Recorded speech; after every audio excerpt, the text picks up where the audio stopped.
امام صاحب کہتے ہیں مجھے میرے استاد امام اسماعیل نے بتایا، ان کو ان کے استاد امام ابو صالح نے بتایا، اور انہوں نے صحابیہ رسول سے یہ حدیث سنی۔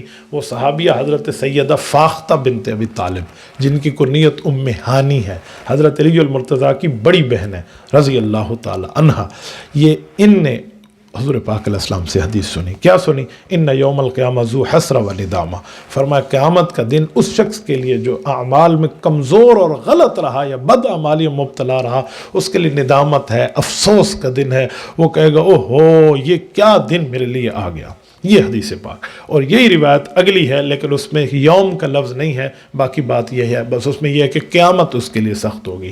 تیسری روایت میں آئے تو وہاں بھی یہی چیز ہے، حضرت امام اعظم ابو حنیفہ رحمۃ اللہ علیہ کی اسی سند کے ساتھ موجود ہے، اور اس میں حضرت امام صاحب رحمۃ اللہ علیہ نے پوری تفصیل کے ساتھ اس صحابیہ کی بات رسول اللہ کے فرمان کو امت کے سامنے رکھا ہے۔ وہ یہ ہے، وہ فرماتے ہیں کہ نبی پاک صلی اللہ علیہ وآلہ وسلم نے فرمایا کہ اللہ تعالیٰ نے جنت میں ایک شہر کو پیدا فرمایا ہے جو مشک عنبر زعفران کافور کے ساتھ اس کو بناوٹ ہے، اور اس میں سلسبیل کا پانی چل رہا ہے، نور کے درخت وہاں موجود ہے، اور اس میں خوبصورت حوریں موجود ہیں، اور ہر حور وہ ہے جس کے اوپر 70 اس کی مینڈیاں ہیں۔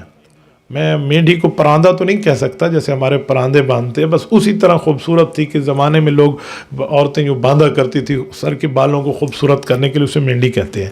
تو فرمایا یہ وہی ہے، اور ان میں سے کوئی ایک مینڈی بھی زمین میں کھول دی جائے تو مشرق اور مغرب یہ سارے کا سارا روشن ہو جائے، اور اس کی خوشبو کے ساتھ ہی پوری دنیا بھر جائے، جتنی آسمان کے نیچے مخلوق ہے زمین تک، یہ ساری کی ساری اس خوشبو سے معطر ہو جائے۔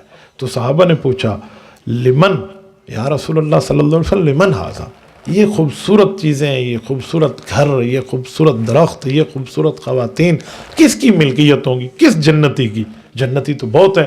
تو حضور پاک علیہ السلام نے فرمایا لمن کان سمحا فی التقاضی، وہ شخص جس نے کسی کو قرض دیا ہوگا اور واپسی لوٹانے میں نرمی کا معاملہ کرے گا۔ اللہ اکبر، قرض دیا ہے لیکن سختی نہیں کر رہا، میرا قرض مجھے دو، میرا حق اتھے رکھ، نہیں کردا، بلکہ وہ بندہ نرمی کے ساتھ کہے گا بھائی آپ مجھے دے دیں، میرا قرض ہے، مجھے ضرورت ہے، اور وہ واقعی اگلا سامنے والا مستحق ہے تو کہتا ہے بھائی تھوڑا صبر کر لیں، یہ اسے مہلت دے دے، صبر کر لیں جی مہلت دے دے، صبر کرے جی مہلت دے دے، یہ اس طرح اس کے ساتھ نرمی کا معاملہ کرتا ہے۔ تو کہتے ہیں نبی پاک صلی اللہ علیہ وسلم نے فرمایا یہ اس کے لیے ہے اور اس کو یہ ساری چیزیں ملیں گی۔ اللہ اکبر کبیر، اللہ ہم سب کو عطا فرمائے، اللہ جل شانہ ہم سب کو یہ چیز عطا فرمائے۔ تو یہ امام صاحب رحمۃ اللہ علیہ کی حدیث ہے، صحیح حدیث ہے۔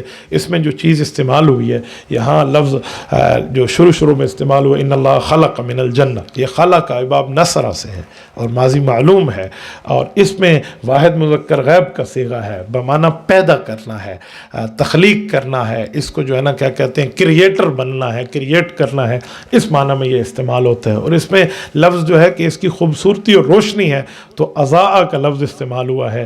یہ ماضی معروف تو ہے لیکن یہ باب افعال سے ہے، جس کو ہم ثلاثی مزید کا باب کہتے ہیں، یہ مجرد کا باب نہیں کہلاتا۔ تو اس میں اضاءت یہ واحد مؤنث غیب کا اس کا صیغہ ہے۔ سمحن یہ مصدر استعمال ہوا ہے اور اس کا معنی ہوتا ہے سہولت پیدا کرنا، نرمی پیدا کرنا، یہ الفاظ یہاں استعمال ہوئے ہیں۔ سند کے اعتبار سے یہ ثلاثی ہے، اور اللہ جل شانہ نے یہ چیزیں اس کو عطا فرمانی ہیں جو شخص جنتی بنے گا لیکن کسی کو قرضے میں نرمی دے گا۔